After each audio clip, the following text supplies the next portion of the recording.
नमस्ते। ये देखिए भाई, मतलब कि पवन सिंह के साथ में जो है बेबी काजल, विक्की सिंह, उनके बगल में अमित सिंह, उनके बगल में रवि पंडित। जी हाँ।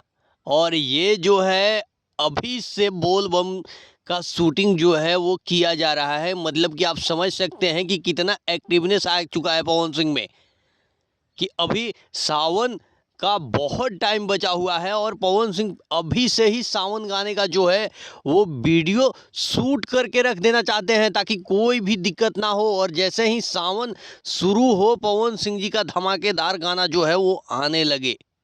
मतलब इस बार जो है बहुत ज़्यादा बवाल होने वाला है। बीती रात जो कह सकते हैं, यानी कि कल रात कह सकते हैं, पवन सिंह ने 2-3 एल्बम गानों का जो है वो शूटिंग किए हैं, जिसमें से एक गाना डिम्पल सिंह के साथ भी है। हालांकि अभी उसका फ़ोटो और जो कोई क्लिप जो है वो अभी तक आया नहीं है, लेकिन जैसे ही आएगा हम आप लोग को ज़रूर कम्युनिटी के माध्यम से जो है वो दिखा देंगे। लेकिन अभी फ़िलहाल में ये मैं बता दूं कि सबसे पहले भोजपुरी इंडस्ट्री में पवन सिंह ने बोलबम गाने का जो है वो शूटिंग कर लिया है। जी हाँ, तो इस वीडियो को शेयर करिए ताकि जैसे ही गाने आए बवाल मचा दे। बाकी आप लोग को ये पवन सिंह का लुक कैसा लगा हमें ज़रूर बताइएगा। मिलते हैं अगले वीडियो में। Love you all.